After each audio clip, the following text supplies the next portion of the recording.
A man just tried to end a police officer's life inside a Walmart. Not outside, not during a chase, but inside a Walmart. The only reason this didn't turn into a much darker headline is because the weapon failed and a Walmart loss prevention officer intervened. This happened in Plain Township, Ohio, and once you hear the details, it's hard to forget. My name is Dose, and this is The Other Day. Here's what we know. This happened on a Thursday afternoon around 1:45 p.m. In the middle of the day, a Canton police officer responded to a shoplifting call. Inside the loss prevention office, there are two people, Shane Newman, age 21, and Katrina Jeffrey, age 23. This was supposed to be routine. Paperwork, questions, maybe some charges later. Instead, things took a violent turn in a matter of seconds. That's order, not just steal. You didn't steal, so we'll leave it on her. You watched you walk over and put an item in the bag off the shelf. 55.50.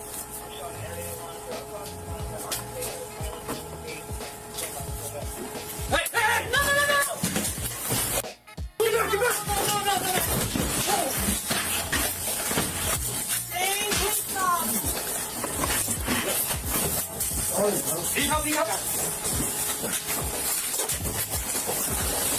Give us your hands, now!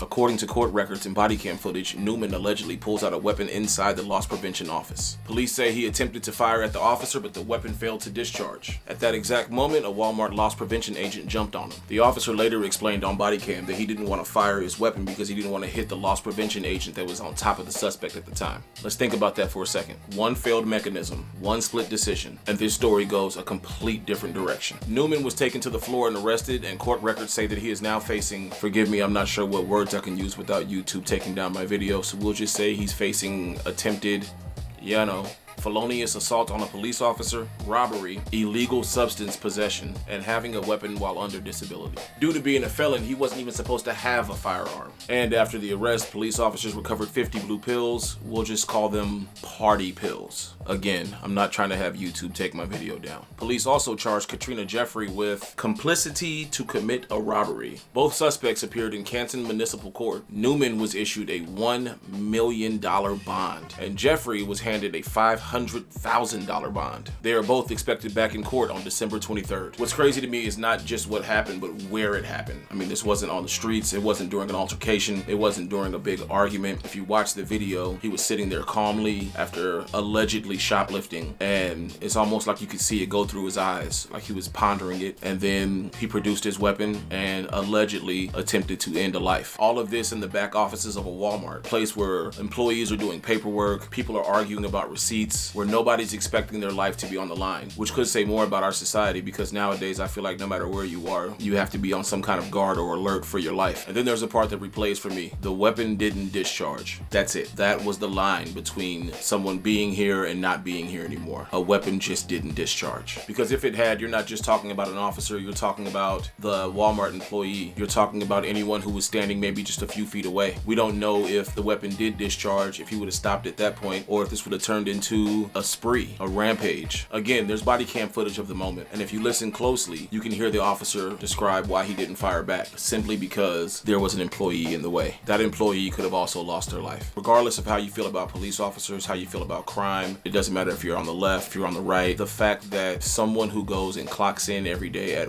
Walmart could have potentially lost their life here. I don't know about you, but that resonates with me. People love to argue these situations in absolutes, what somebody should have done, what somebody shouldn't have done, but these things happen in the blink of an eye. Real life doesn't happen in slow motion. It happens in chaos with innocent people just inches away. And then there's the next part. It didn't start over a violent call. It started over shoplifting. Not a violent crime, not a known threat, a retail theft stop. One decision turned a routine situation into $1 million bond and permanent scars for everyone involved. Maybe not physical scars, because no one was physically harmed, at least not to my knowledge, but emotional scars that could last a lifetime. I'm not sharing this story to sensationalize it in any way. I'm sharing it because this is how fragile normal has become. Because when something like this happens in a place that we all go to, it causes you to pause and think. This could have gone so much worse, and the fact that it didn't feels less like luck and more like a potential warning. I would love to know how you feel about this or what you think. Please drop your thoughts in the comments. Does hearing stories like this change the way you move, or has it just become normal to you? Have we become desensitized to stories like this? Does it all just feel like background noise? You guys stay safe out there. My name is Dose, and this has been